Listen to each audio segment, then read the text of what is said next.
Praise the Lord. Mike. Because Abiam Nanya, and for number Hankete. Now I want one channel where you can watch Kichi would do. So Simba. Now our channel walk a day to an academy. Praise the Lord. Makanuno Taf where under the sun. Maniwe ewe na unu too much in a tulu nego. Mani guy a tulu Canada. Because of that, I mean you know 85%. 85%. God bless you and God bless you in Jesus' name.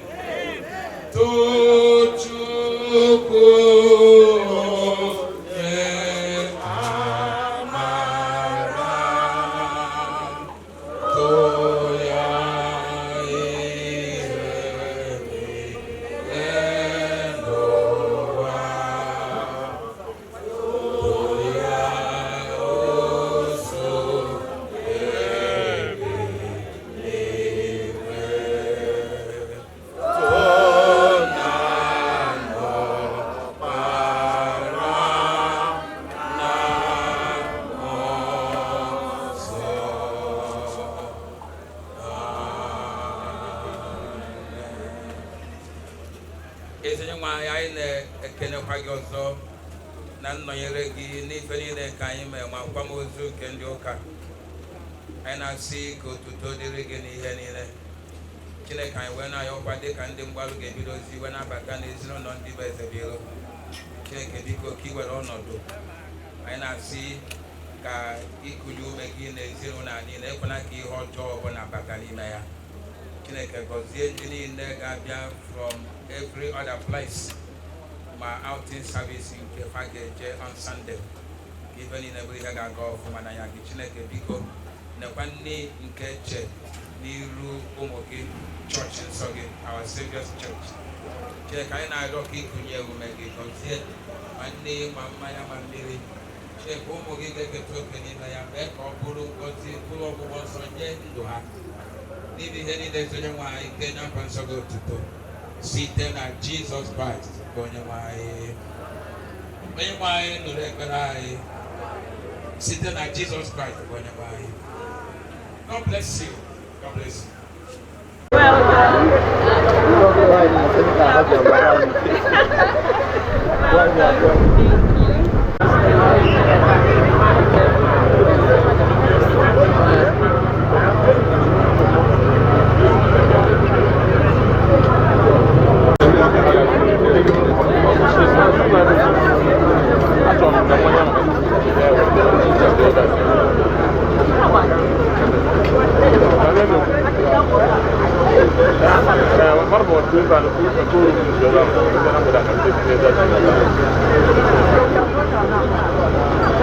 Okay, what I'll do, let me know. I've got somebody that I said,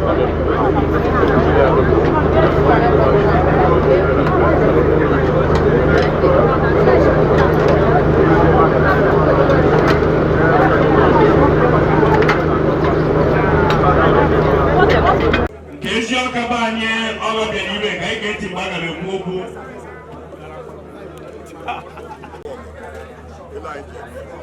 I believe I met through so that I did and I gave a good ship.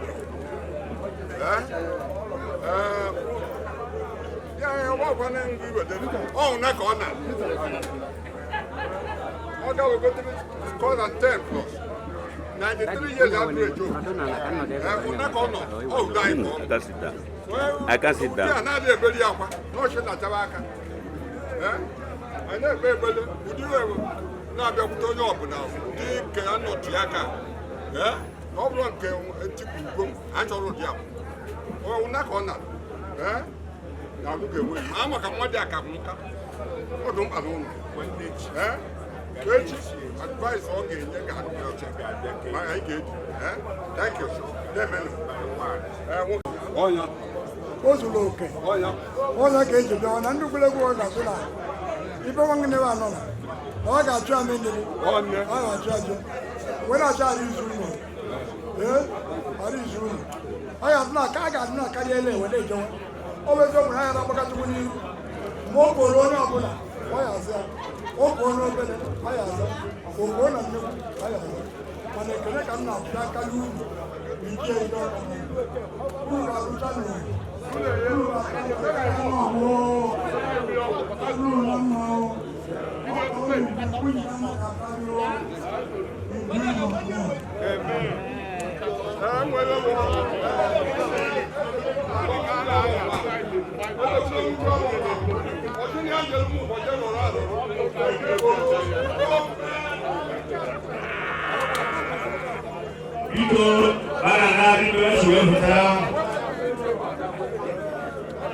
We couldn't look at your kind of canoe.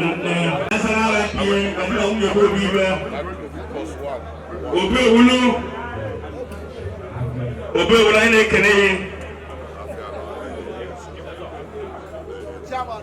I am not sure no.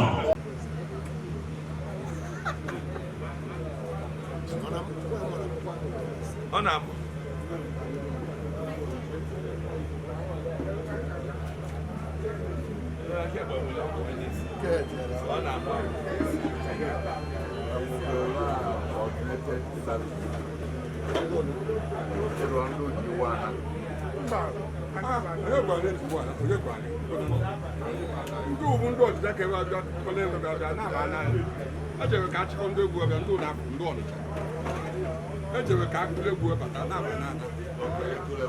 Yes, Lord.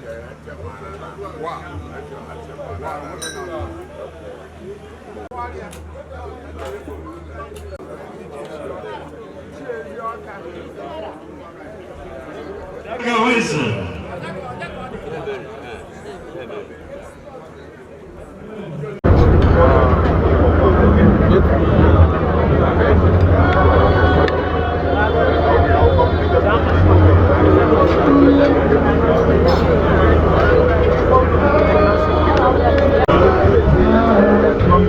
What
Akụnne Ọdịakosa.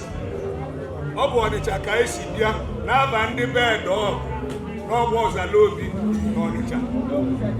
Anyị bịa na mwute bịa na-abụ ojuju maka ọga anyị nwoke bụ Ogbuebi Akụnwafọ Samuel Ogbonia Ezebilo Chebegolibe.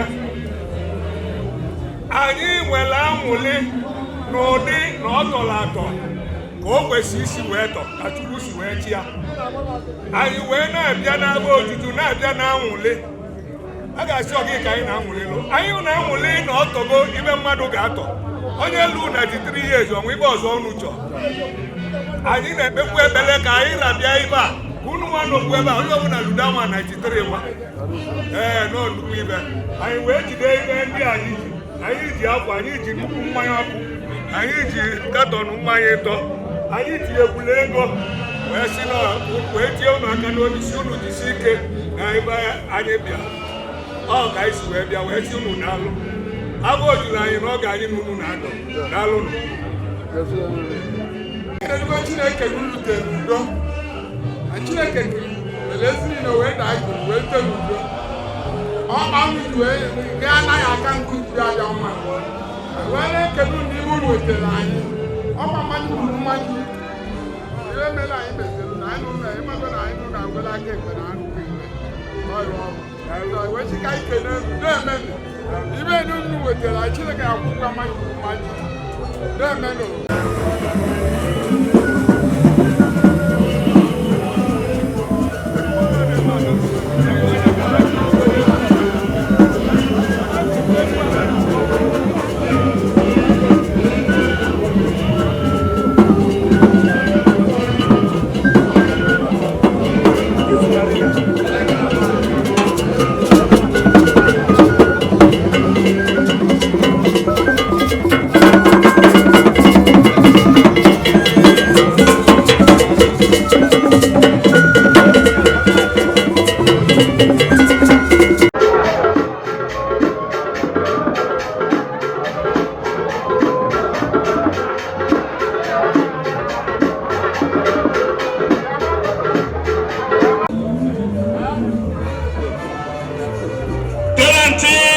S&C.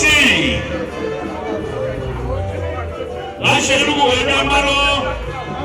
Asana Chateka. Aya, ano vivaji wedera tabuluzu.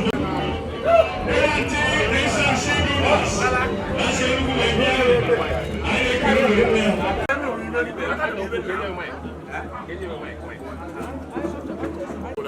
Ndị unu fụrụ ebe a bụ ndị bi na ya dị onye nwụrụ Ogbonia Samuel. Biko Ezebilo anyị ji obi mwute wee na-abịa mana anyị ma na ọ Chineke wetara ọ Chineke wetara. So otu ọbụla o si dị Chineke tinye ya ekene na-atụfuru oge anyị si ka anyị bịa maka mgbe o metụtara unu ka o metụtakwara anyị wee sị ka anyị bịasị unu udo ọ ndị 24 Libya ndị bi na ya dị ọnwụ anyị sị ka anyị si unu udo daalụnụ.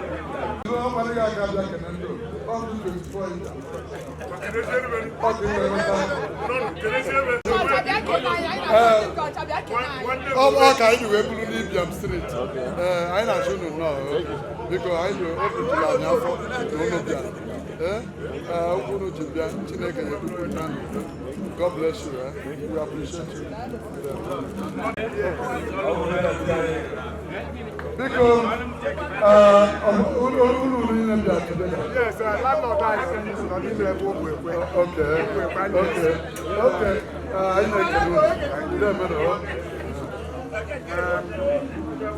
I make it now. Baru Kaibia. Akụnwafọ, anyị na-emekọ ọfụma. A good person to all of us. So, anyị si ndo ihe mere unu metụtara anyị.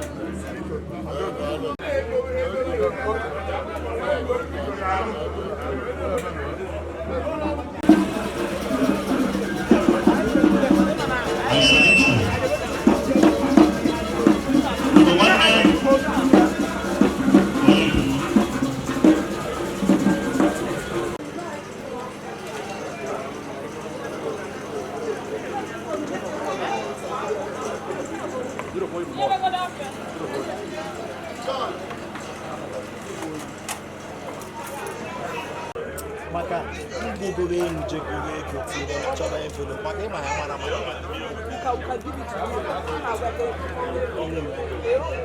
ego dị ka anyị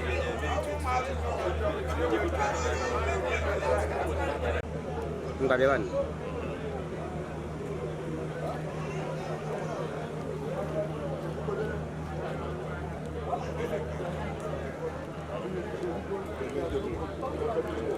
Integrito.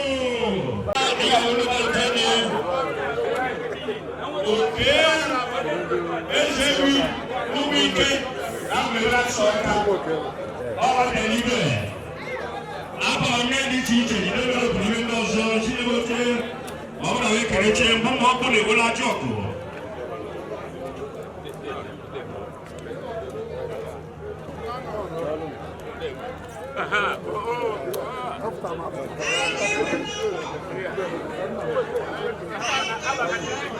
Okay.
Ọ̀nà ìlútú.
Is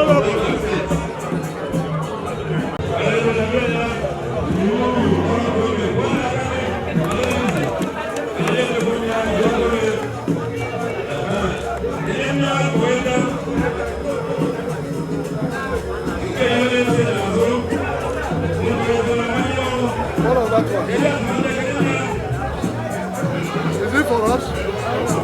It's for us. Present it.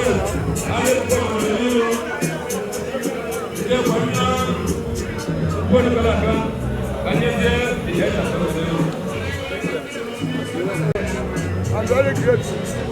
You I meet you all and I'm happy. This tells us that we are from a good family. So the way you see us, we are very sorry for all of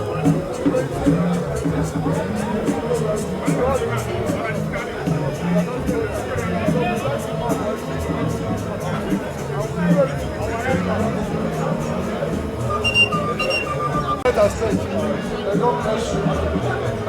The God that brought you will take you back safely. It's a thing that happened to all of us. But we thank God that our Father lived the type of life we live. And we are sure that we will all want to copy that type of life. Our in-law is very welcome. God bless you. So we can continue with the meeting inside. God bless you.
Thank you.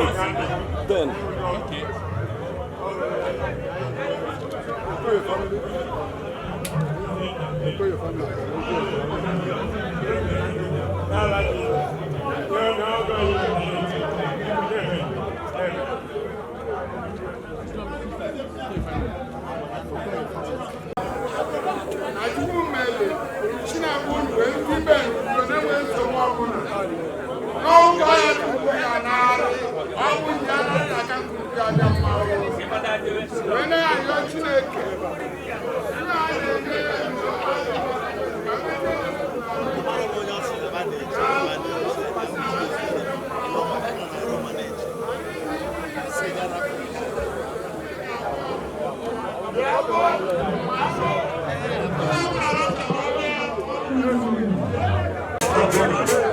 Thank you.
We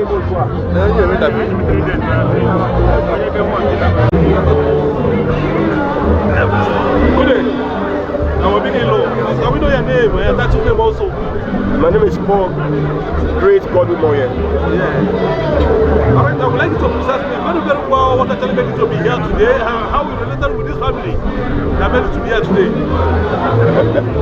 Okay, the reason why I'm here with my in-laws, or rather with my family members, we are here to grace the burial ceremony of my late father-in-law, Samuel Ezebilo.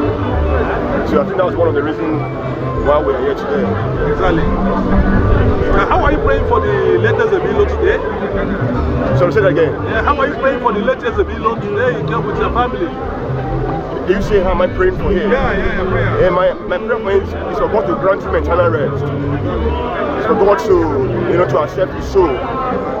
It's for him to be in the bosom, in the bosom of God Almighty, where he can have eternal rest indeed, and where we all can meet and part no more. So that's my prayer for him.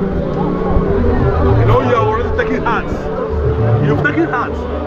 Yes, definitely, I have. What advice do you have for the people that he left to mourn him? And my advice and encouragement for the children he left behind, family members, the wife that he left behind, is for them to be courageous. It's for them to put their hope in God, that no hope is lost. Because we all definitely came into this world, for an assignment. So when you are true to assignment, you go back to your maker, which is the creator.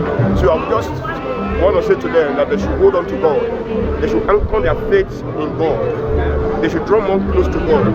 Because with God, nothing will be impossible. God is going to fill that space. The space and the vacuum that the late Samuel Ezebilo left behind. It is only His grace and His mercy that can feed that vacuum. So I would just want to tell them to be close to God, be prayerful, be committed to service, and God will never disappoint them. Thanks a lot, our great in-law, Erika Popia, thanking them also again. I'm Pastor Paul Great Godwin Moye. Nice to meet you. It's my pleasure. Our great in-law. Thank you, Keep sir. it on. Thank you, sir.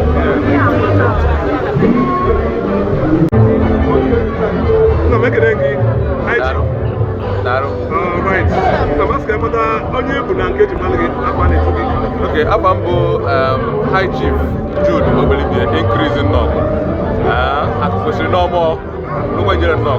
I'm going to no one ever speaking. So, like, can you go to drop no more start time and then in line to preach it? Even Kubo, no, Omuyakwa, ne. Weburu na ihe a na-eyobu ka mkpụrụ obi ezuru gara ndụkwa ihe anyị ji wee dee ebe atata bụ maka nwaka ibie n'Igbo oge nwere n'Igbo na-abụkwa incoming mayor the Eastern Royal Brothers. Yes, ọ maka ya ka anyị ji wee nọrọ here. Anyị na-represent a heavy club of Anambra, club sọsọ ndị Anambra niile na the whole Nigeria. So I want to represent him. So I very represent him. On behalf of our Mr. President, who is the person of Ejike Fidelis, Obelengone Bago Monaguzo, Jack Motors. So SCI is I don't know. So the one night I will go to Giacomozu.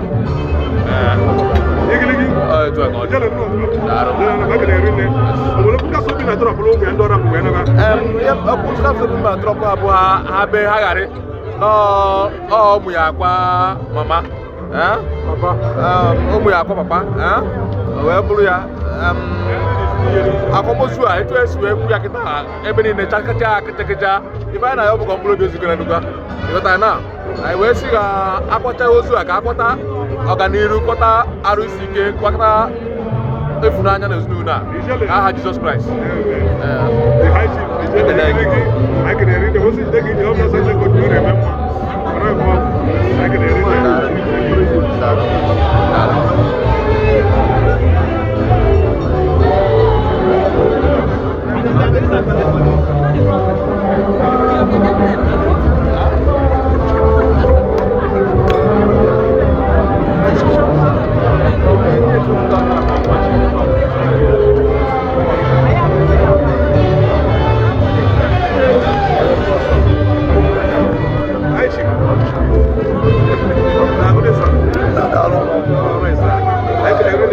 Ese mutaba fa na gani tumsa.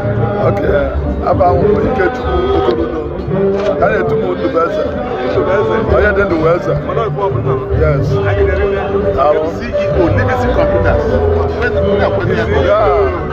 Computers.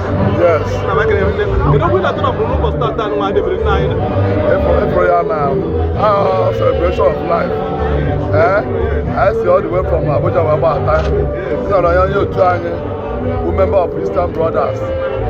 Even Ogia, Betemazu, Ogogo Gondo, Kodak, Okomo, Ogalia, all blind because they are in the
Safely in the name of Jesus. Thank you very much. Thanks for your presence. God bless all of you. Amen. Amen. Amen. Give your seat.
Coming back, come back.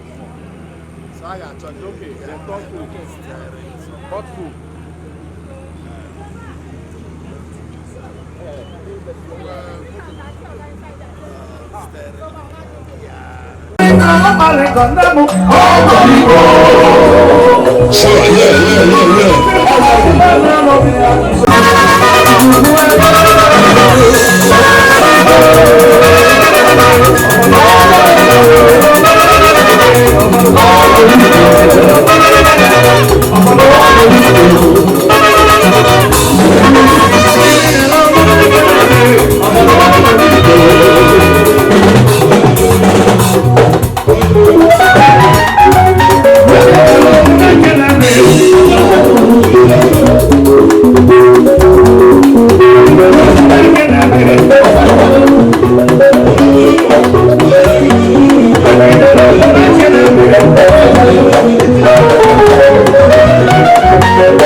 imegodo njọ n'ụwa n'ọnwụ kwụla echeghị ịkpasigodo akụ nke ụwa n'ọnwụ kwụla echeghị ịdazigodo ogbenye n'ụwa n'ọnwụ kwụla echeghị maka na ọnwụ bụ n'ụgwọ onye ọbụla ji n'ochi iwu bụ na a ga-akwụ ya akwụ.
maka na ọnwụ bụ n'ụgwọ onye ọbụla ji n'ochi iwu bụ na a ga-akwụ ya akwụ.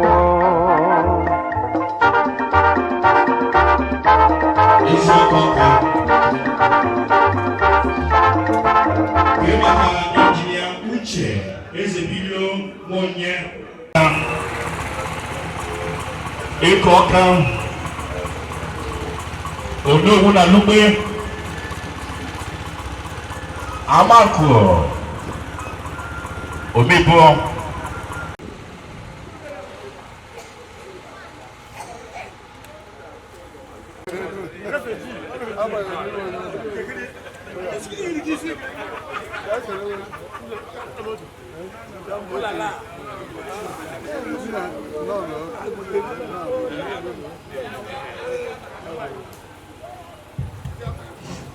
Ogene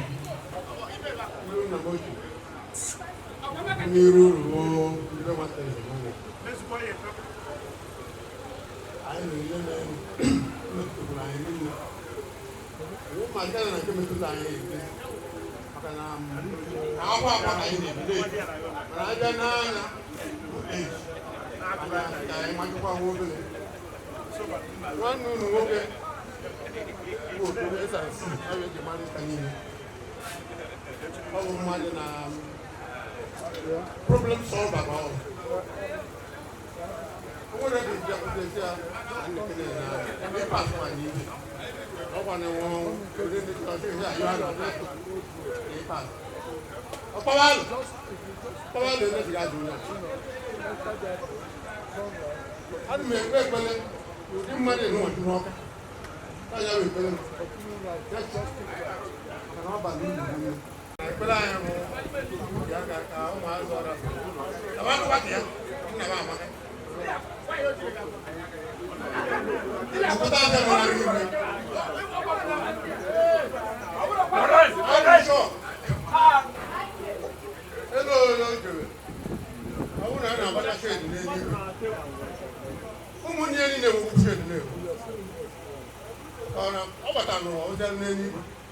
ọ̀rọ̀ na enyi gbodo na emeta mmadụ mma na a na-eme ilu n'ebe abụ ya anyị ga-ndị mere mmadụ abụ very nice one ọ bụ anyị ga-abịa bịa n'ụlọ na anyị gara nye akpụ ọgụ a na-ekele na ha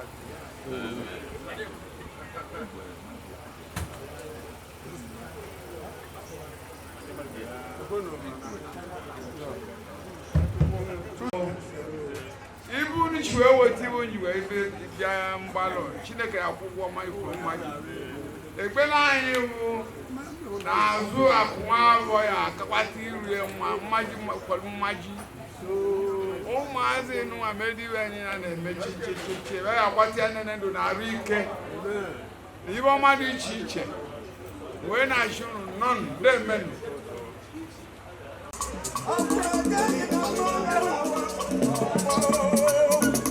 Pioneer Chairman Ebube Ọka ejigide ka Ọka niile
Engineer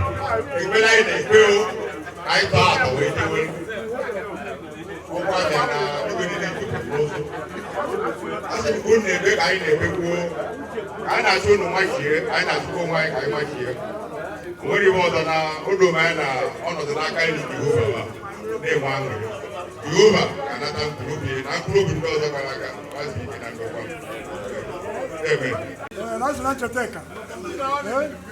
No, the police were training Majo. I do number. I do not can't. Lawyer Nava Jambali.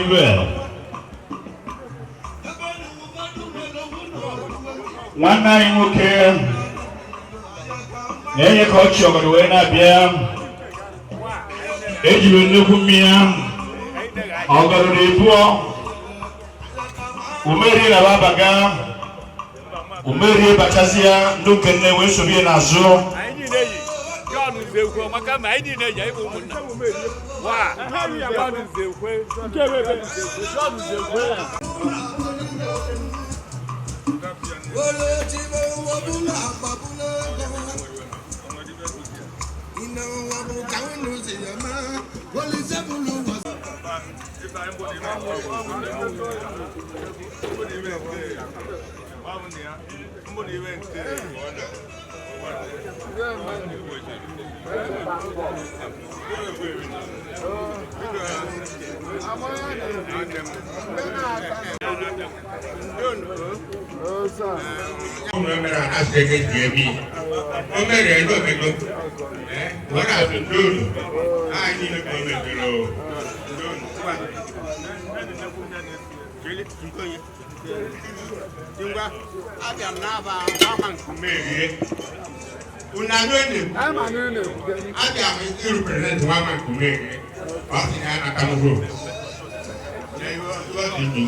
My big brother here for Dr. and Doctor Makaibo Bekai, also Chief right from IFP go to the determine as his younger brother.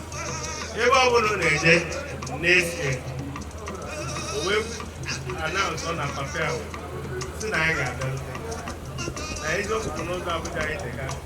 Mana wa no kwa mu to accident kan we. We no. Mana rinze afia bu na rinze. Arinze jiwa. So biko we no ka. Kai we go do ka. I thank you. Now, Papa is and Broco is a great mentor. Okay, Papa is a father to him, a mentor. Never Broco a good seed or a good, like the Bible says, by their fruits we shall know them. Papa I is so humble and honored to be here. He is a good fruit from Papa's handle, and he has rubbed off on people like me. Only an encouragement. He might find a good encouragement.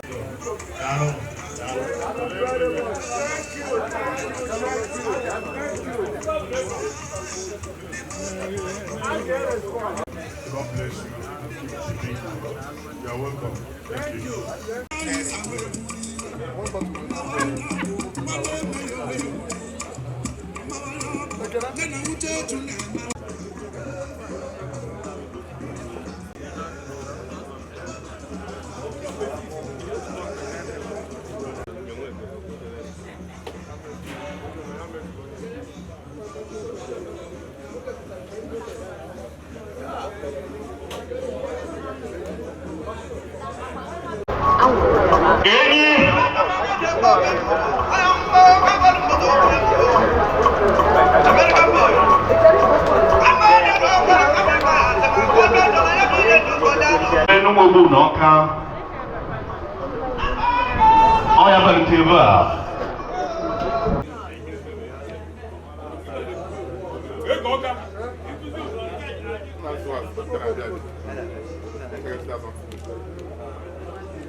Nakujuru di sele aine kerulu rinna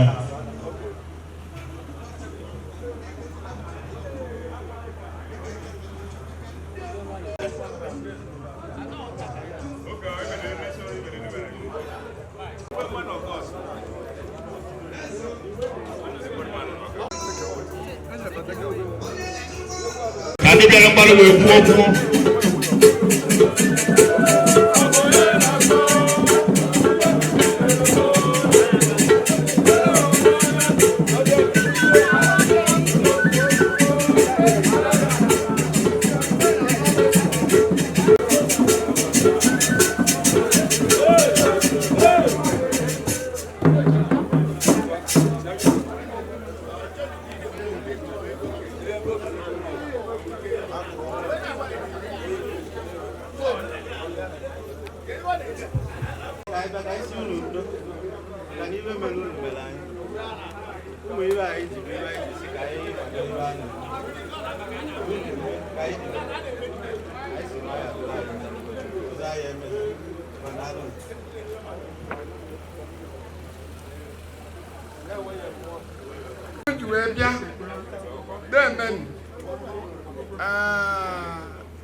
obedu na mbaloka otutu ele aga anolo oge lure mgbe oji elu obio ka bio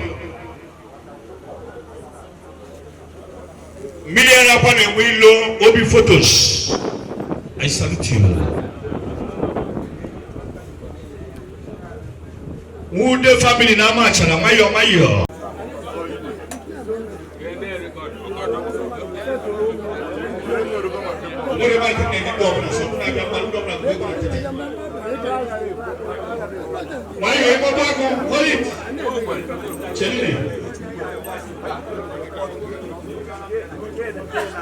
Ndio makushikio kwa watu yana wabele.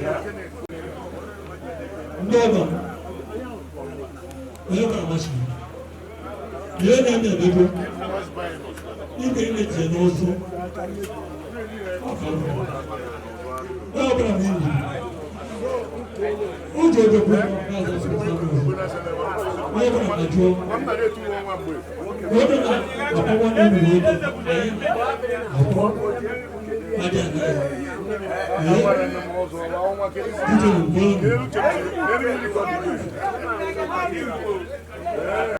Ndona yochie ndo umupoka aineke ndo ga ndo amacha batata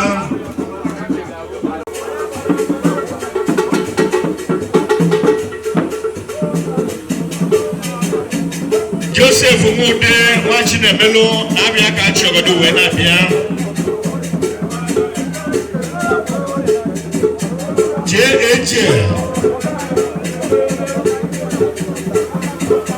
ara boji shepe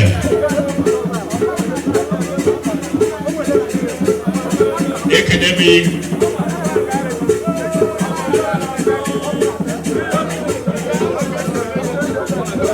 Zeduba jinekumia wene jina tebu obia nonya wembo kumere mde ma kiko afona bala be ko ka pesu bi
Wole microphone kenye mwa ya ndudu mu deke nime ba meche ojubo inatakuwa ni mu na hawa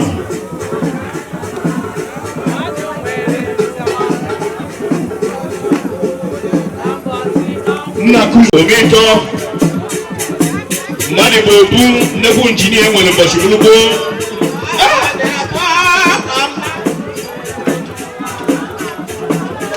mani bobu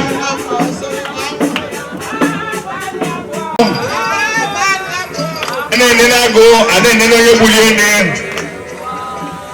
ndoga ndo amachala ine kene omito nakuzo ni sele amachala no mwe wajobu wacha idigili arizuno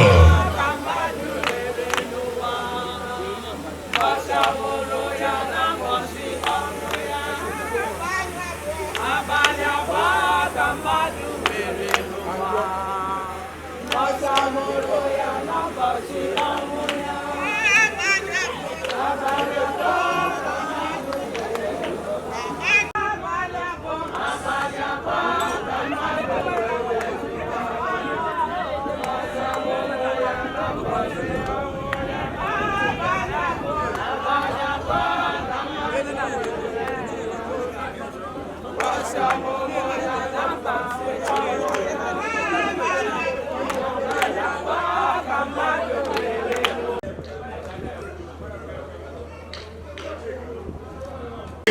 suwe babae.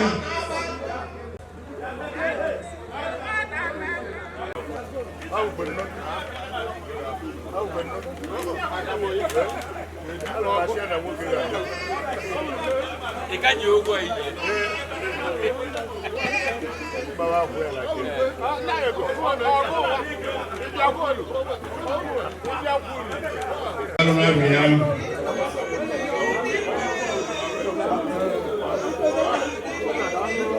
Azoka the fourth.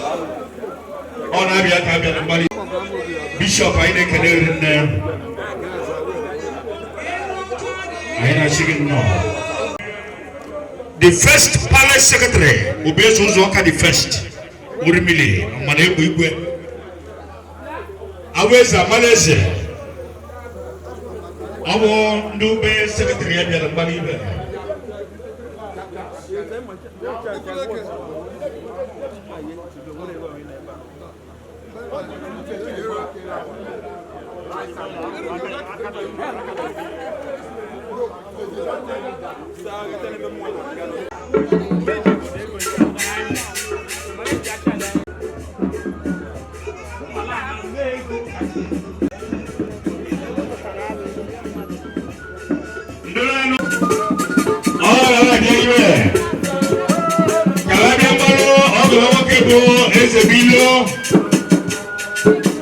SRC, where microphone banime, nagabe woku. Uchi where microphone banime.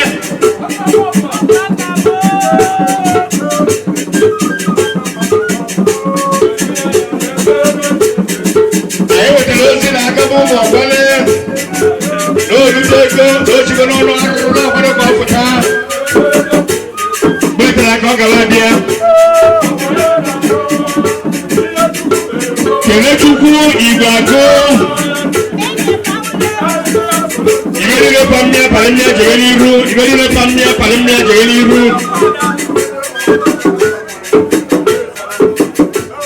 According to Omena Roka, Palimia Pajana Table Jedoma, it doesn't join the Okunazu.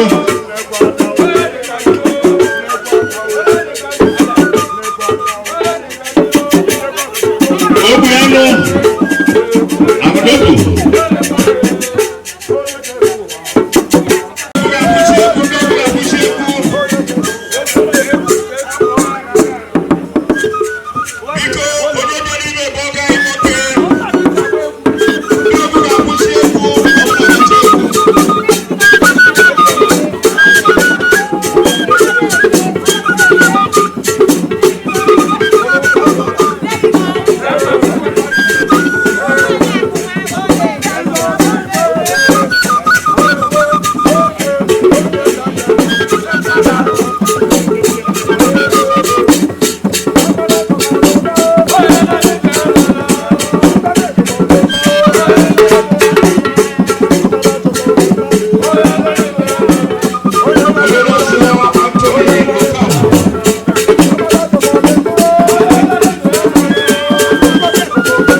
I see I complete to say, Omena, I go go moke.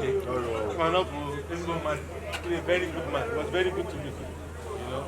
So I just comment, sir. So now soon do. I just do my. You're welcome.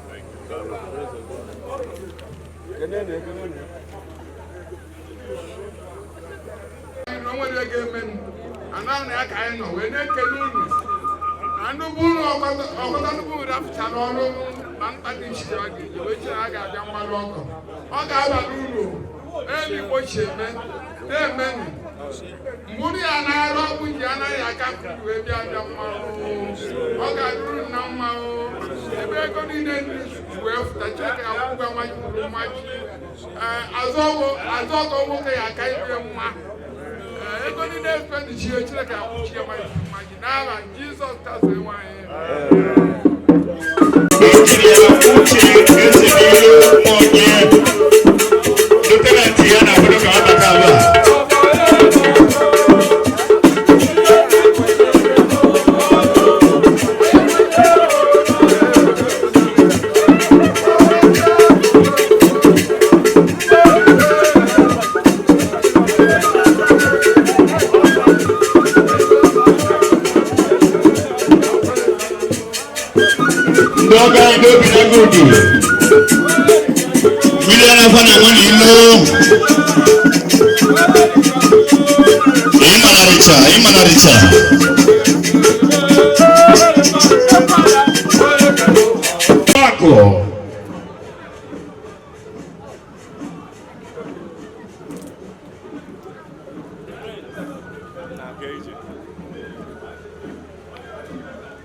Umeri weneche ọrụ Umeri afụta ụmụ ayọmụ ụlọlute ụlọ akwụli ibe ka ndị wee fụtakwu wee baga Mayor Awka South LGA ya na sekretary Awka South anyị na-ekele ụlọ ezigbo afọ mbụ Nze Anthony Nzakọ na Obi Chukwu abụ m onye okwu anyị bụ ndị bi na be ya uche eze Bilo anyị sị ka anyị bịa fonu maka na ometụrụ iyi ometụrụ ọrụ mmiri bịakwa n'ebe ọ na-adọ ọdọrụ dịka Igbo si wee kwuo ya mgbe ọbụla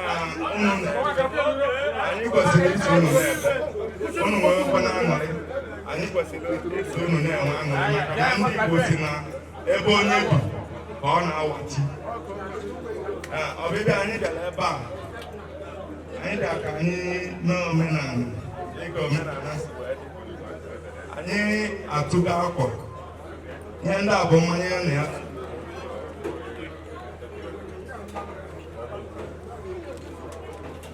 envelope a bụ nke ụmụnna ọ bụrụ ka ọ ka anyị n'ọnụ ekene m ka amachara m unu na ama m ọrụ n'ime unu na ọ bụrụ na ọka ibe mụnwa na-elegota ibe niile anya so ana m ekele unu ebe uchu eweta ego ejiwe ego ihe niile Chineke akwụkwa n'ụgwọ amaji bụrụ maji obibi unu bi na anyị na unu bi ebe a ọ ga-adụwa na anyị mma na arụ anyị ga-adụde na mma wee gaa na onye ọbụla arụta nke fụọ biko demen anyị lere anya anyị bụ the mayor of the Awka South LGA Prince bịa nwoke ana m ekele mayor Awka South abụọ bụ onye obisi na onye be anyị kwa ahụ eyi anyị nke anyị ji n'aka anyị ene anyway the local government chairman Awka South from DC to elected ọdọkọdọ ofele oge bụ inwe chi akwụkwọ ya pata n'ime ọbụ eji kpọ anyị bịara n'ara agawu anyị ga-anụ ọnụ ezi mbalụ n'ụmụere aka wee so na mụ na-ebi ka anyị na-ebi ma anyị mere ogbogbo n'anyị ụlọ ọjọọ machie ekopụta azụ ọga enwebe ọbụnara ibe n'ama Jizọs ideji ogbogbo ọbara authentic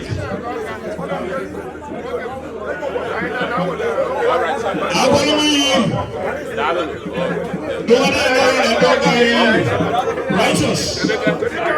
I make it on Nakasudia.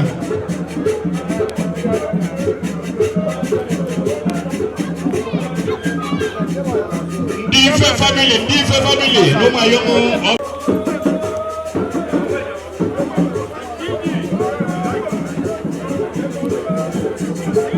ọnwa emume mgbede ọ bụ olu ndị nna ya ochie gwa dị the one of God. The one of God.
The secretary to the local government, Mapiro,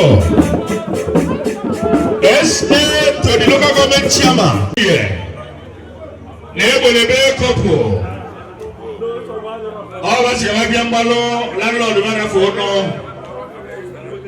I make a in them. I know Shiva one no. Lieutenant Ezebilo Nagoye. Ova Nava Abiambalo.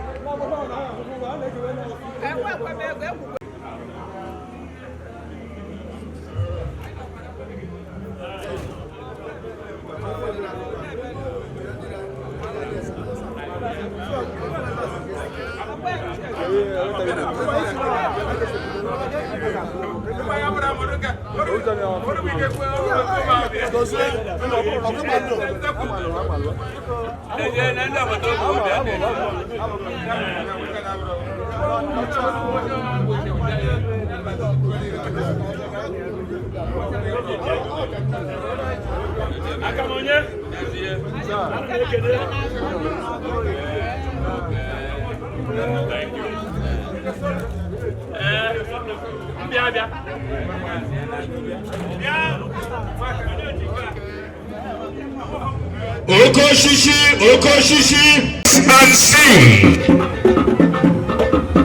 Sunday actually, Neverabo. All company on a baby. Koso, no young man, and I'm never Italian. The boat to a man. Okoka, or so to go. Manomo, Unupia, and Ubundu, we go young man. Ndubekwe kibako o manake boto kishina mabia kulo no ko kan wewo makuno ezinu no unu esansi o kwa na de libe eni tale ne Ezebilo onwe awoke chiedu na mama chiedu munye tale otu ome ọba gara mmadụ otu ụmụnne ụmụnna ọnkụrụ ya kwa nwachale ọba gara ibe biko ka ike ntị onye ụmụnna agaghị ekwu okwu prezidenti ya ji wee bịa over to you.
Chukwu kwuru ya agaghị akọcha akọdụ na ya akọrụjewe maka ebu onye ịchara na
Bruno. Odogwu. Eko ọka. Ọgbaka. Ẹsẹ̀ ekele ewu. Biko, Bruno n'elu obi dị ma digo etuo. Nduru. Ẹsẹ̀ ka ebe bele ebuge. Mana ihe mele onye ka ọlụ dịkwa. Nna dị ya ọdọ na ime. And ihu n'anya n'ilo mana a na-akwachukwu nna anyị ike. Mana ebe ya na-ebe n'ụpụtazi ya iri mma. I went for famous. In Nigeria, you are JJ. Not in Canada. You don't know. You're going to share. Look at me and I show you. I went out by the annual. In Nigeria, and I want to USA on the other. Before I said, I ain't about to be 2,000 euros. Okay, what I'm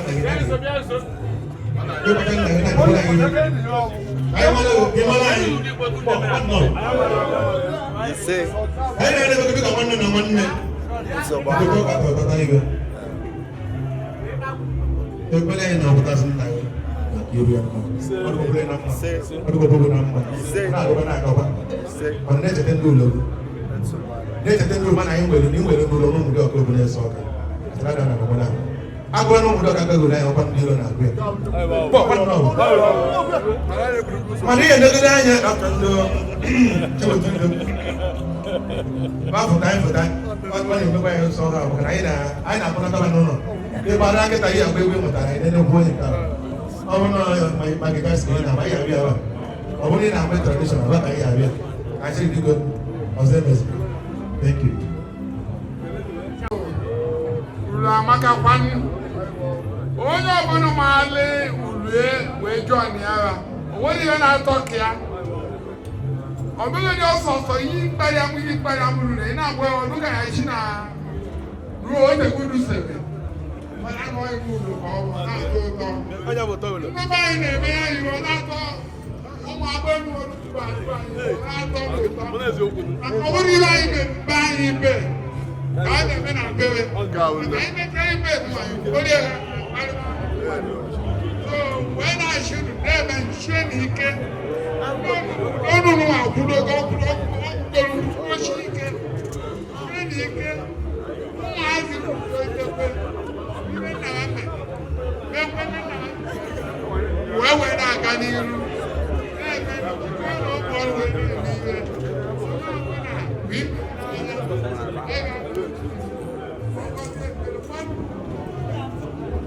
ọ ga-aba n'ụlọ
Akumabo Chiego Akumabele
I salute you.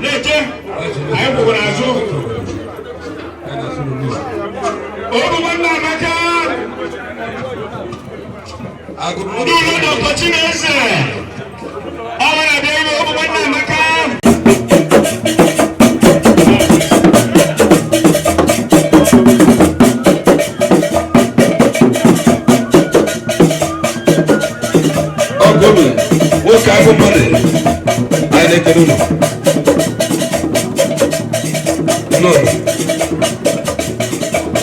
Bịa onye nwana ejighị eji, oke ejighị eji, ọkwa dịka ejighị.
The son of the late UBTC, I salute you.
Cameraman,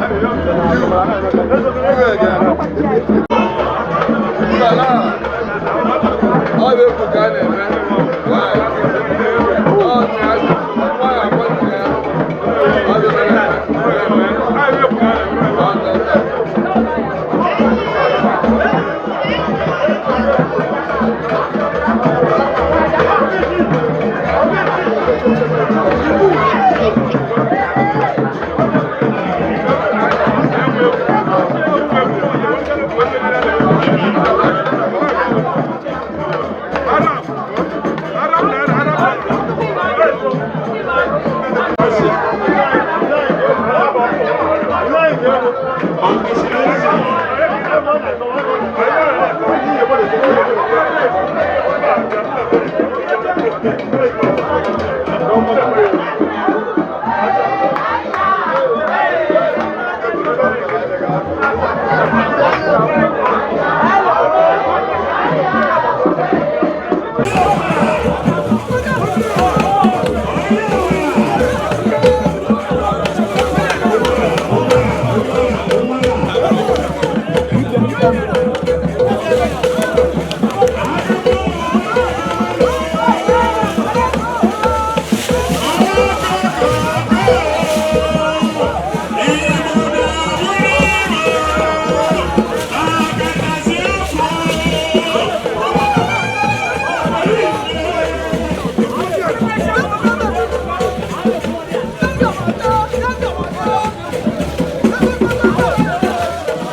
Bọ́ọ̀gù ẹ̀ nwoke ka ọ bịa, bọ́ọ̀gù ẹ̀ nwoke, a na-aga mmadụ amụọ nwa ọbụ.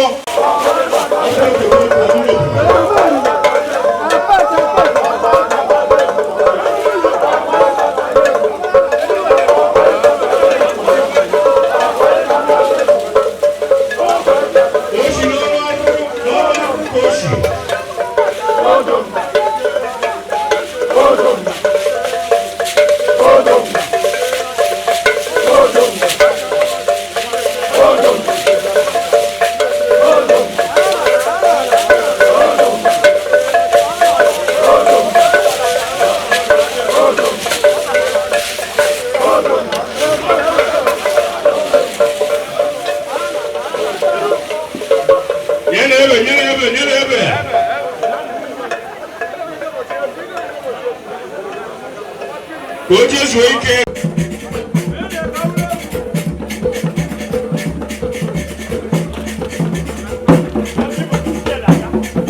Ndulo engineer, bia Ndulo engineer.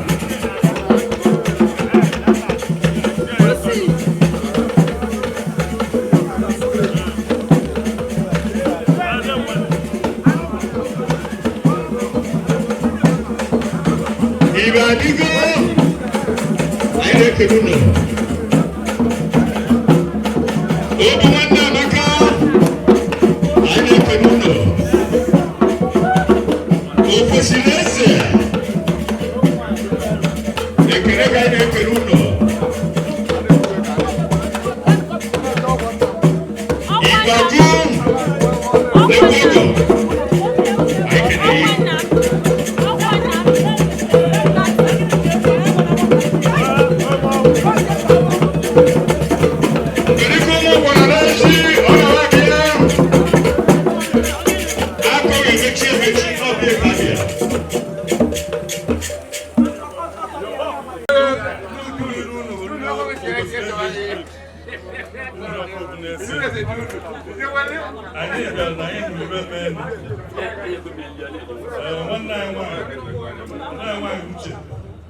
onye n'ime anyị wee elu otu wee da anyị si na ihe emelie ilaisi emeli ndị otu anyị ndị ọzọ onye agwaghị ebe anyị ji bịa kwana kwuru na-ebe ka anyị nwa na-ebe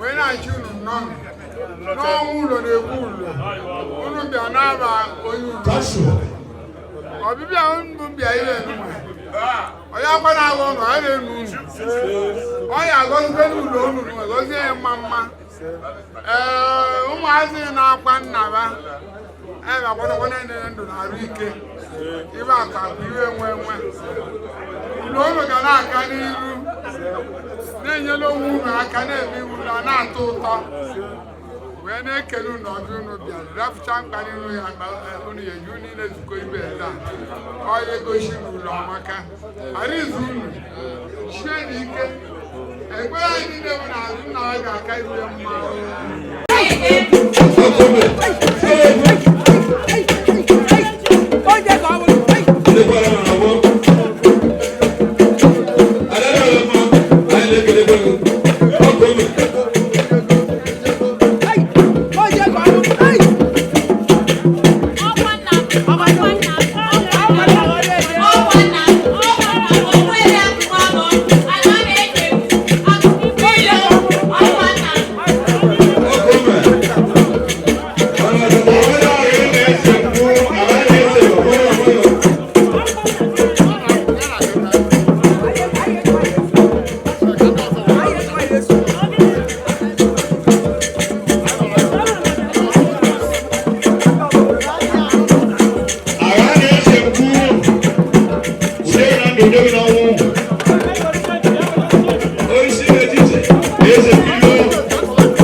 ndị ulie o kwesịrị ezi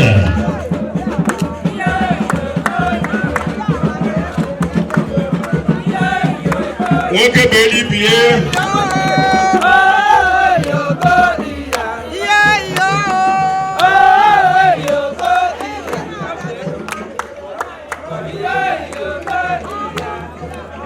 koso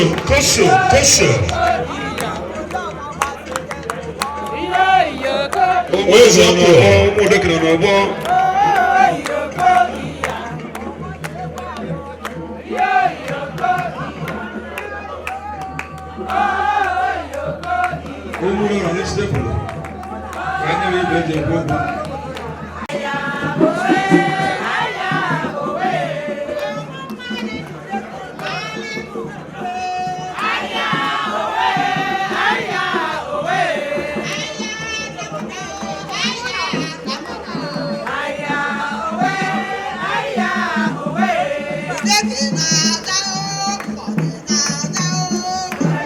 Nwanne Amaka Mgbane bụ ndị onye ọrụ ụlọ ụlọ ozugbo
Uda Amaka Benkebe Uda makabia mbodu mokole na afuta.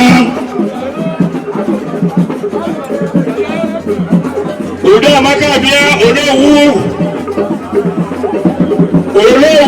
omoma waro. Eze boshile. Ogbalo me omo kachie. Wadiana. Ekene muno. Eze boshile.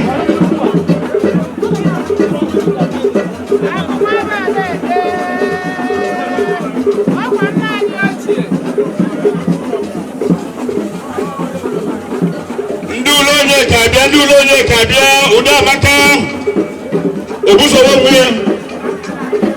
nwie mbolo yakolo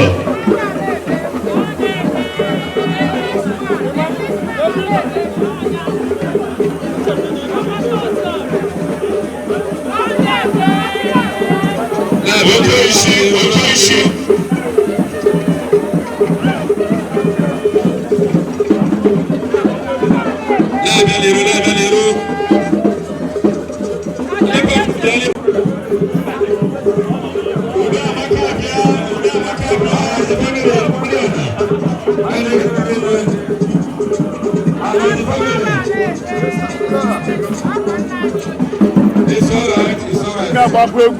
It's all right. Can we not see us? Okay, but family, they were there.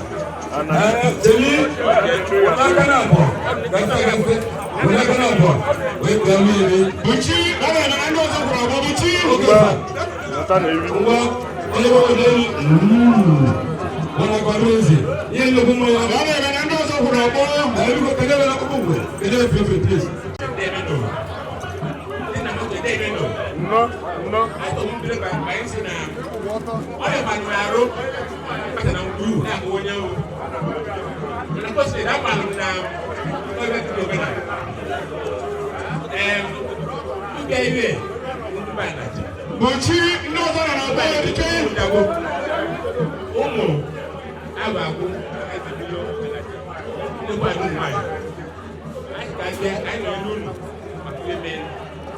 I'm going to on that corner. When I don't want to reply, I got three things. Or three attributes going in his life. The first is the fact that he is someone that has a kindness.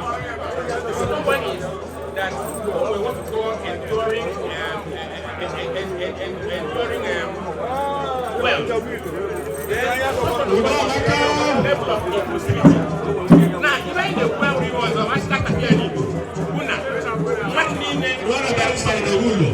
in the we are money.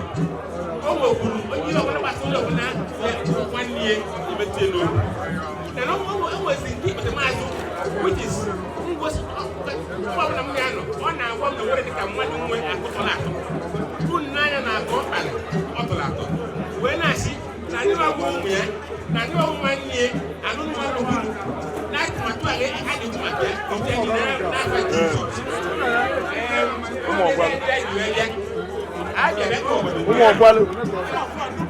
on a time, I did today. I put that my life. You know,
Thank you.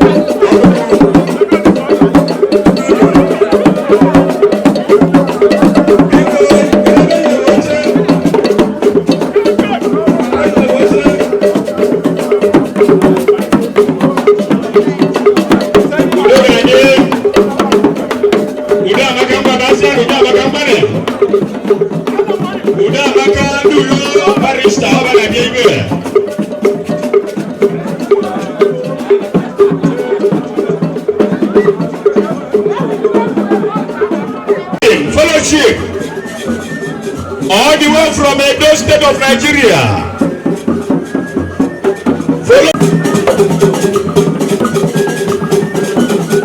Give them chance to enter.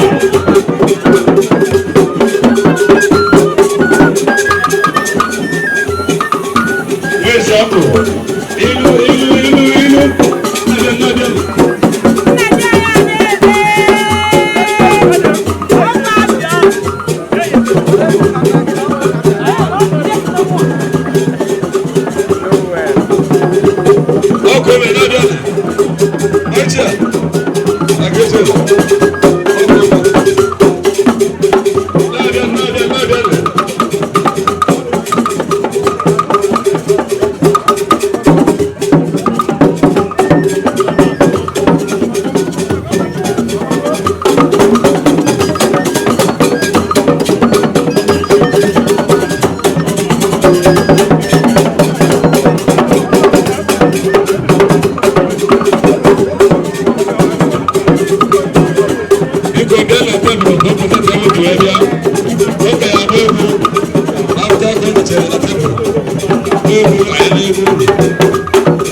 America.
eze ejikredi anyị na-ekele ụlọ ndị Igbo ndị ọga anyị na-ekele ndị alaeze ụlọ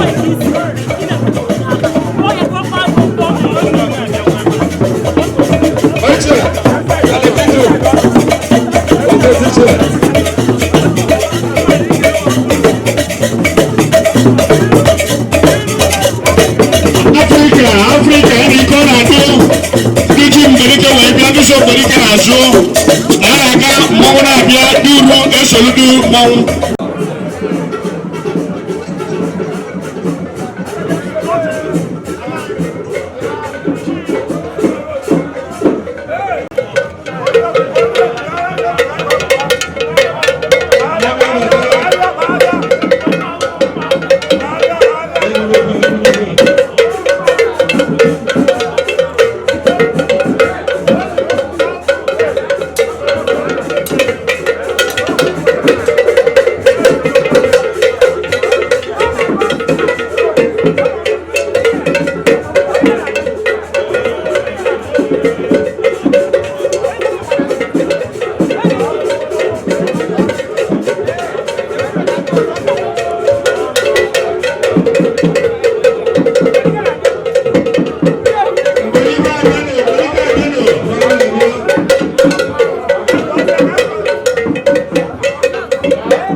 Aje.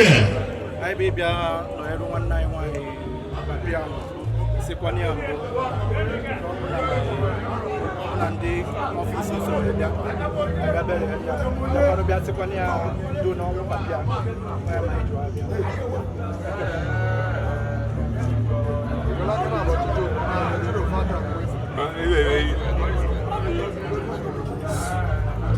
Doctor.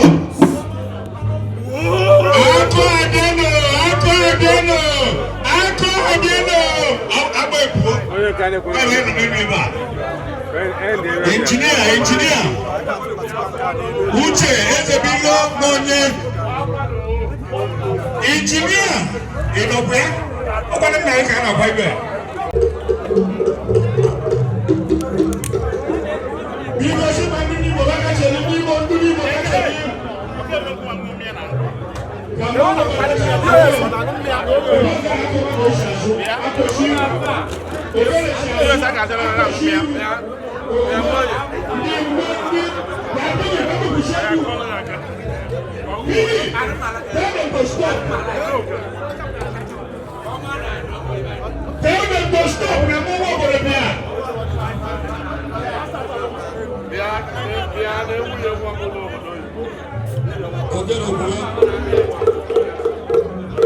Stop it!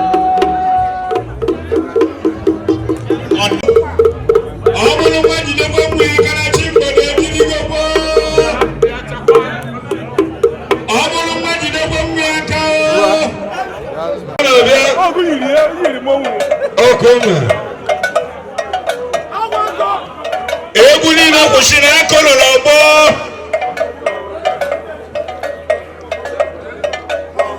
Eguli na kushina ko mudio ka batano. All the highly invited. Ono la gi ko lulu, ono nambaro da ojone mu.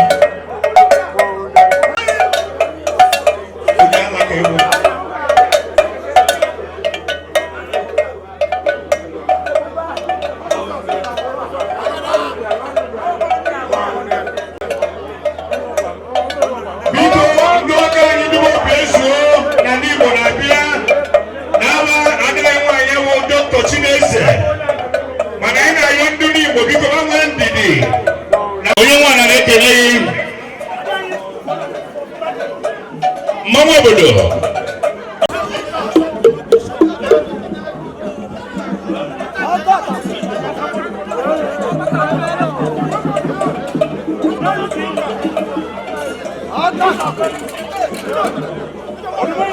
Walu tuntun thola kona te wali belo.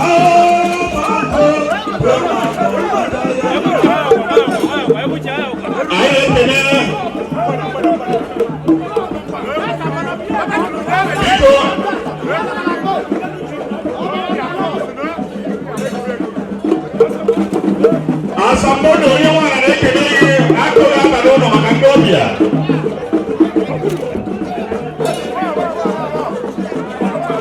Ndị Igbo wele ndidi biko wele ndidi.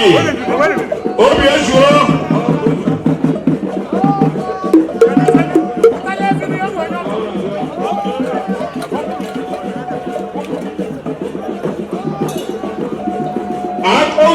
Aka omudioka. Onye nwana.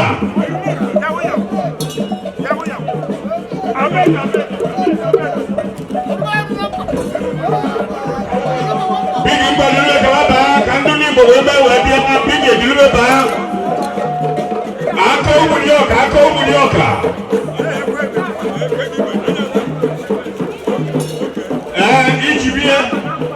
Ejibie yoba magano na.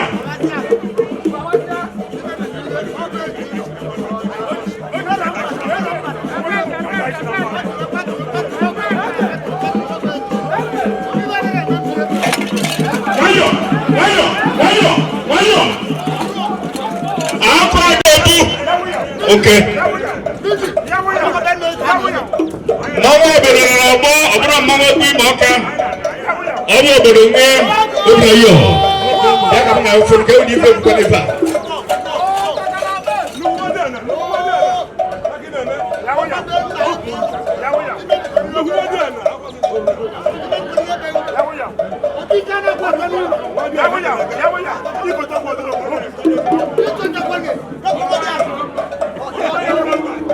Dr. Chineze, on the media, the Nimo. I come. Go to both of them.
Family na Nimo.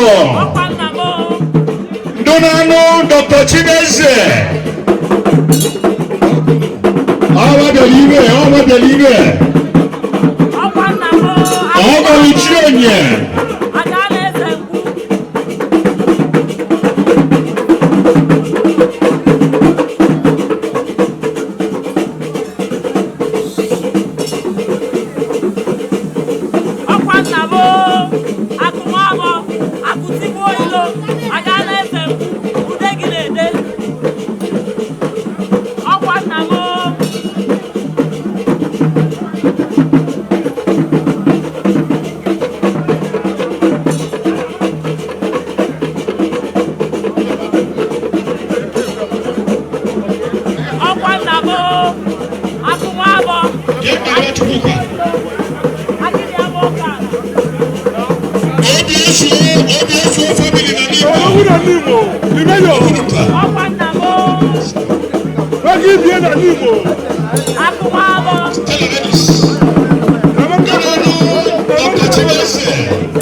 Dr. Chinese, I make a name. Why keep you on Igbo? I'll go with Junior. One of our baga, na tent to come Jesse. We will be getting no.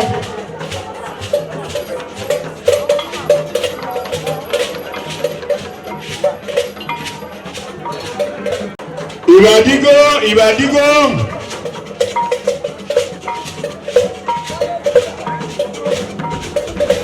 Aile telefon doga arasını.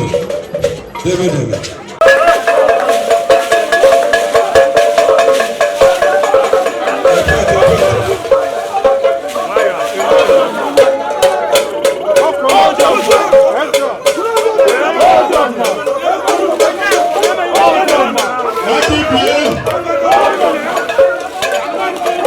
Hold on.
Orimile, I salute you.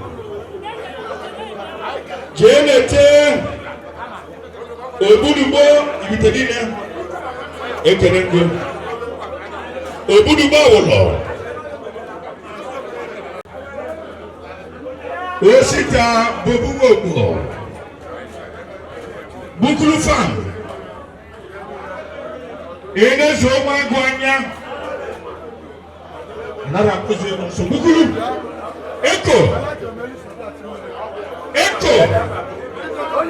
Secretary Palace Social Oka Isange Obi Esindigwe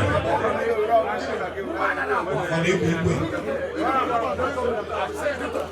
Oya Kebeche Wemeye Kena Abubume Nagado Panulo Oya Nagado Panulo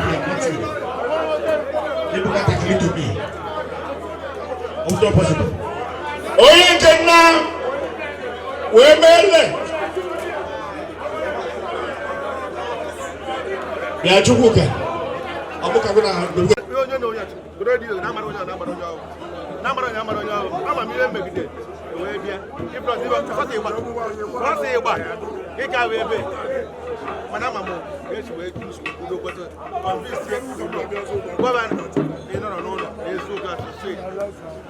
and in a over young about that in Agora. When I'm waiting for forever, she's on the Diana. Icaro, San Diego, Ego Gabata, and I will go on over here. I don't so if you don't have to know, man who don't know, and you know why I can. Even this year, I never tell. I never tell.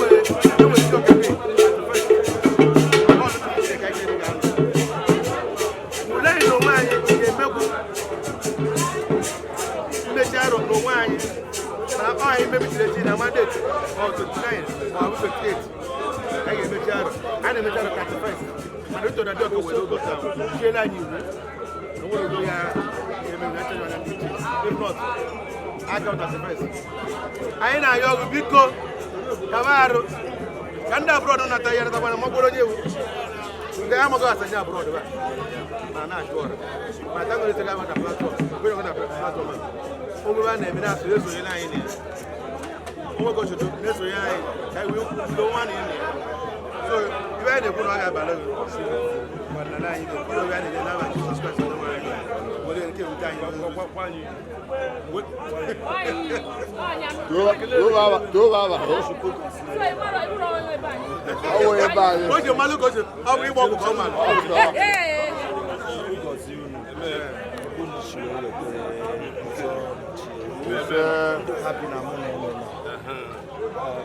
enjoy the document for don't want them also. Yes, I will.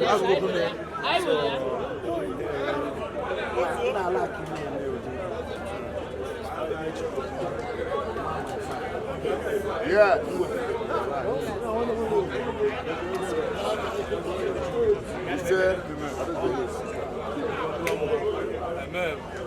Oh, good.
Thank you.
Una.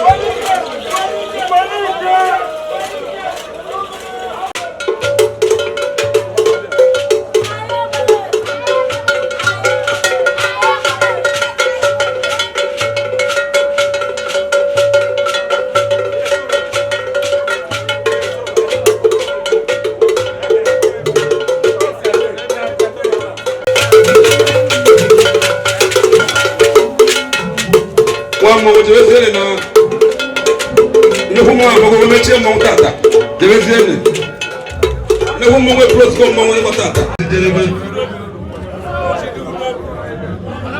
malụkwa na amalụ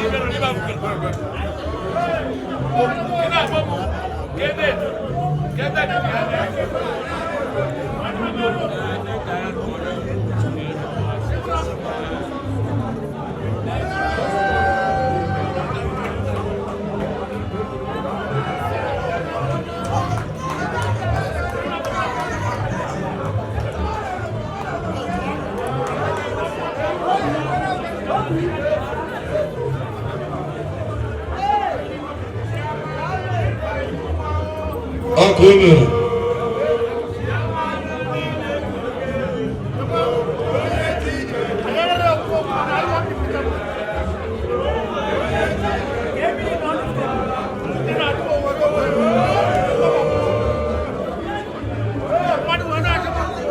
Malana Mala, they will attend service by 8 o'clock.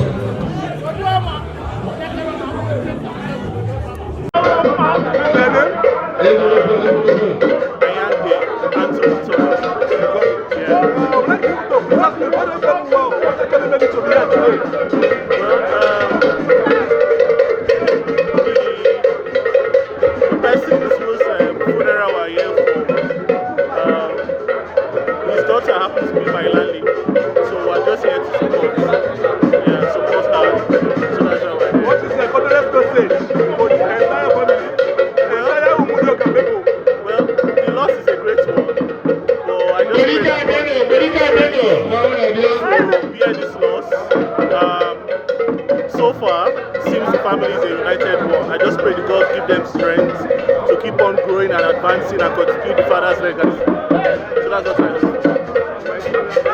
Erika Pobele once more.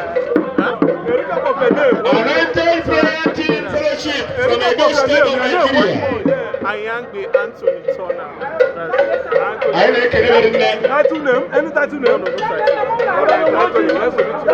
Lieutenant to the Papa exactly.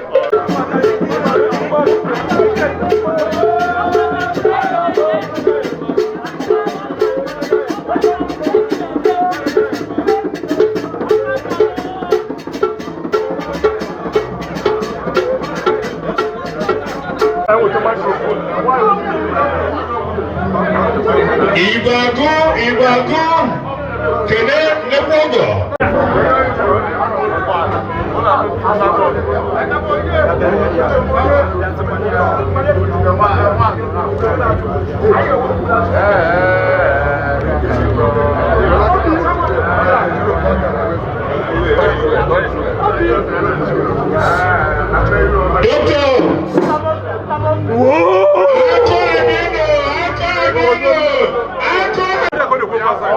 Uche ezebilo onye injinia inọgbe ọkwanụ na ịka na ọgbe ebe a ọ na-ekwacha na ịkpọtibe dị mma in Jesus name. Okay, after I'm going to kiss you more. I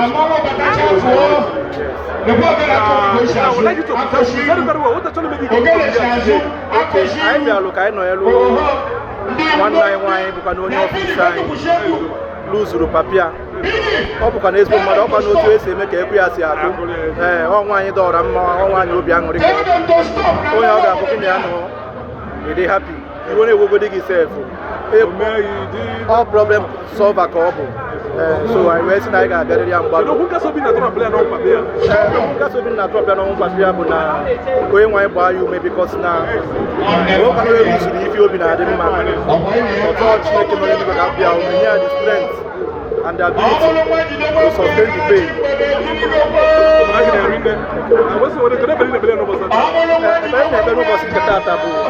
Ka Chineke nna mee ka very arụ nke a na-eme na-aga ọfụma na ebe ọ bụla onye sikwa wee bịakwa ebe anụ akụ onye ahụ nakwa n'udo.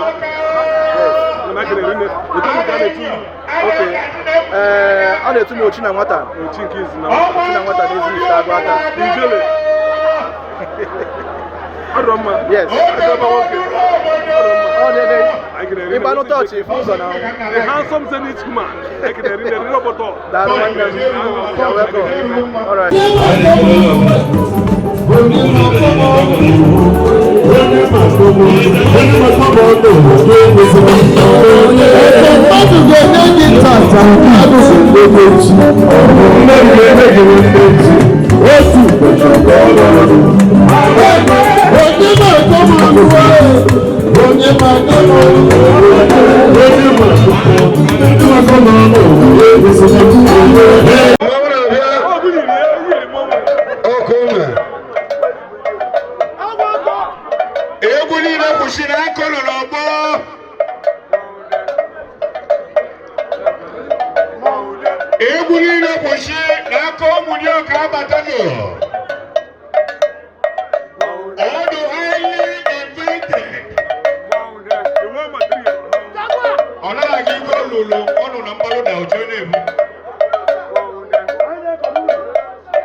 For you to turn around and accept the Lord Jesus into your life as your personal Lord and Savior.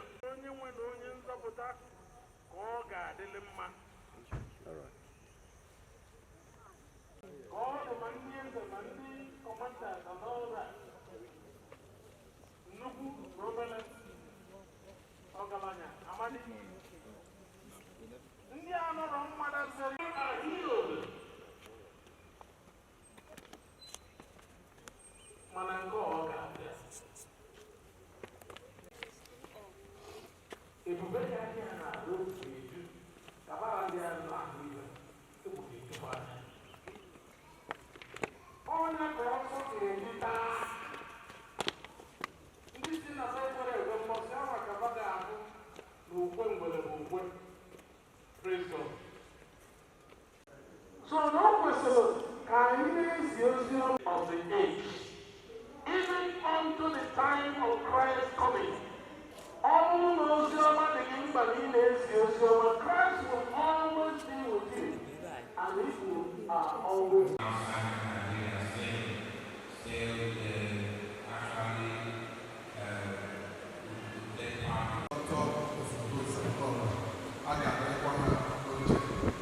Put your hands together. Bible says that an elder that serves well deserves double honor. So we have a double honor to our Savior's family. And some of us men pledge or plays or something on cap his own church. So we say na yin chaga na eba. Then ayin chapel say again in the eba. Maybe I can the current freedom. Ọbụna agbasa aka m mfu ebe a ka anyị wee nye aka nkwado ọfụma ị ga-ekwere nna anyị kwuo abụọ ndị a na-agasị ha wee dụọ. God bless you all. Thank you, Chairman, Coalition Planning Committee, Brother Alex. So as many that have their tithes prepared and the band gives us process, you quickly come to the front of the altar for prayer.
that you know the family that is before you. You know, Father King of Glory, your Son, who departed, and who you have given a glorious burial. You know your Son, with only Son is real.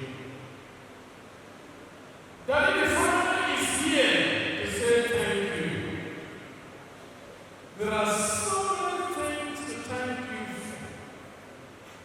Number one, the family is thanking you for the good life the father of this family lived.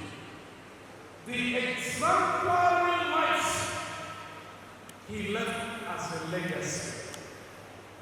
The Lord is so much exuded, not only to the immediate family, but also to those that are around, related, and even distant. Father, we want to thank you that in the preparation of this burial ceremony, you were in charge. You made everything beautiful. You gave clement weather. You gave peace. You gave understanding. You silenced the enemy and all the efforts to create problems. Father, it was an uneventful ceremony. And the family has come to return all glory and adoration unto you. Excellent Jehovah. You have done wonderfully well for us. May your name be mightily glorified in the name of Jesus Christ. Amen. Father, this phase has gone. Another phase is the life of the family after the exit of the head. Father, you left me with legacy. And we are asking you, O Lord, to be in charge again. Bring the children together. Let the love for their mother multiply. Give them the strength to know that the mother loves her partner, and she needs more partners to fill the big gap. May they remember to be close to her in all times. In the name of Jesus Christ. Amen. Father, no enemy can sleep these ones. The way the group is tied together, that is the way they will tie and function together. My Father and my God, you will remain the head of their altar in all circumstances. They will hold you strong. And Father, you will not disappoint them. You will be by them. You will fight them. You are head around and will be intact. Go in and penetrate. In the name of Jesus Christ. Amen. Receive all glory and adoration. Father, King of glory, to consummate this exercise of burial. When they take off to go home, both the roots, the sea, the air, shall be obedient unto them in the name of Jesus. Amen. They came in peace, they will return in safety to your glory, O Lord. No weapon formed or fashioned against this family will ever prosper. Amen. Name of God the Father, God the Son, and God the Holy Spirit. Amen. The Lord be with you.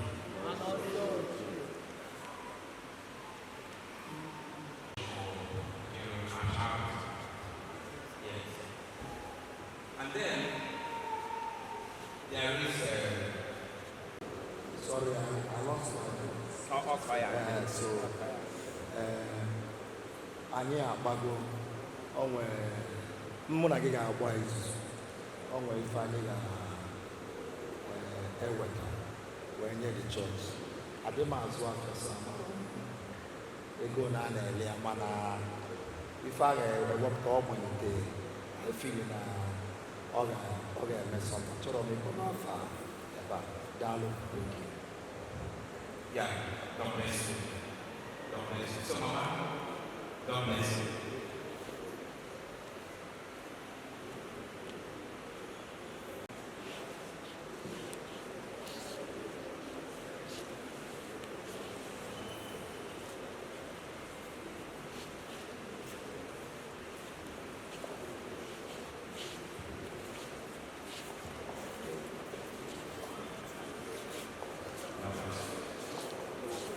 Yes, when I didn't know when Nonga Chupoko came in, but you can see how our plenty.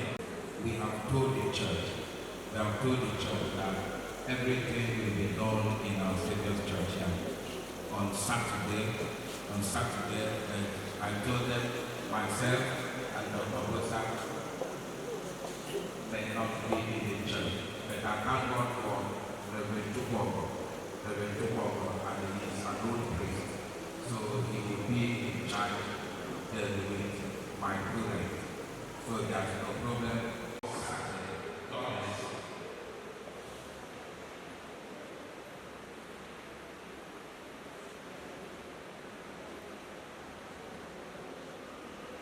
Let us pray.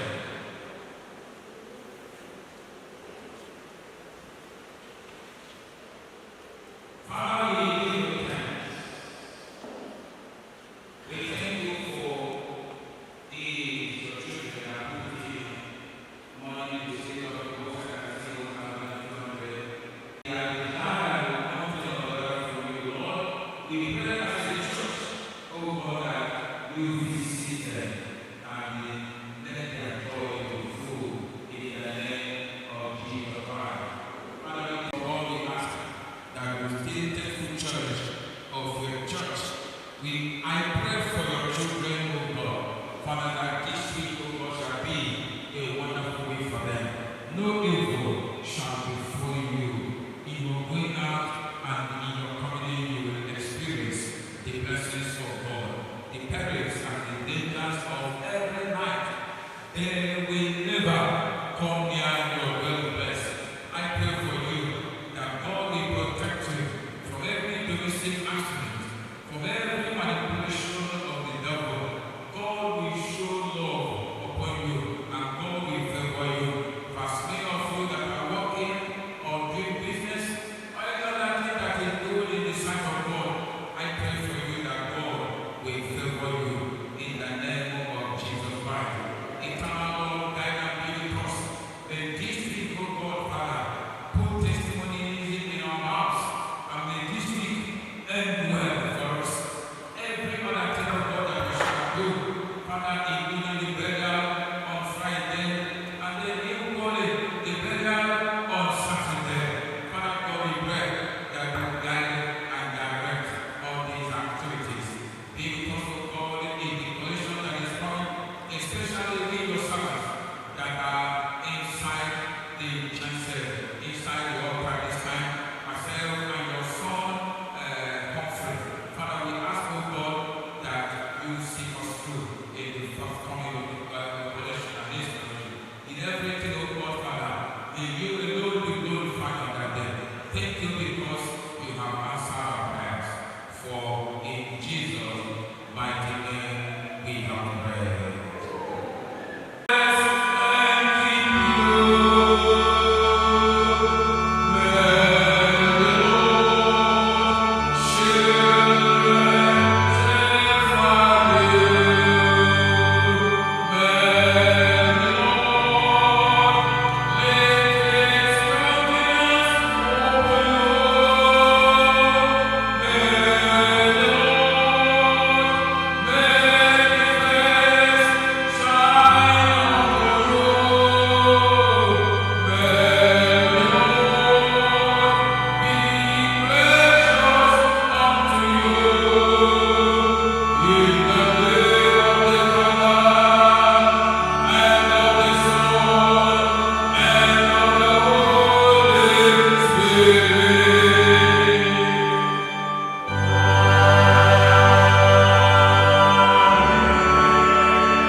Dr.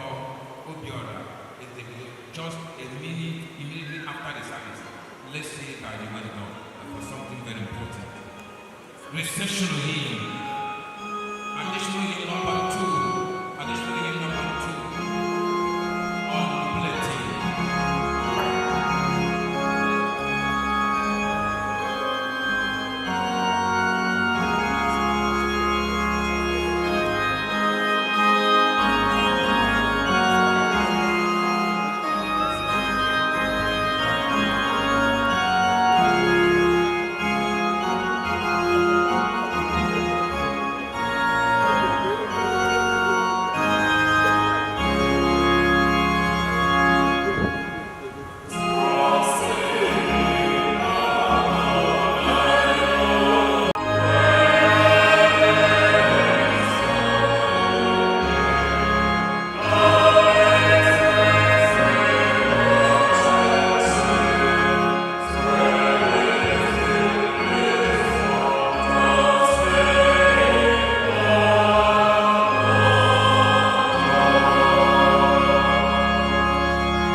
Service.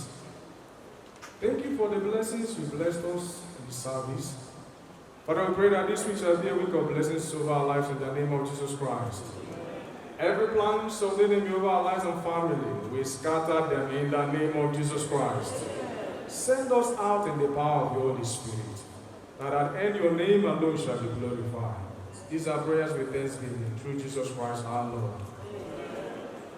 Go in peace to love and to serve the Lord. In the name of Christ, amen.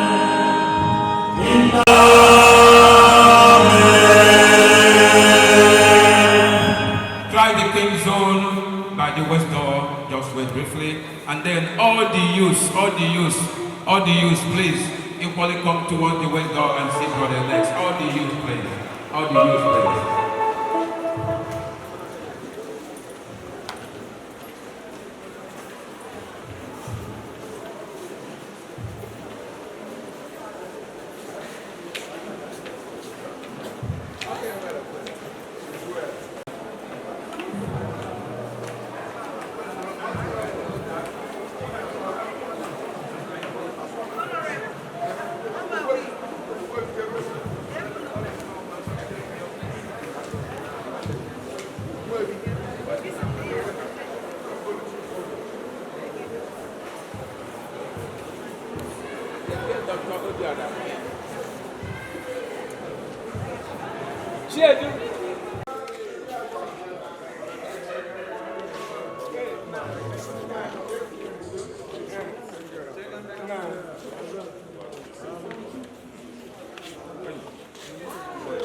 Thank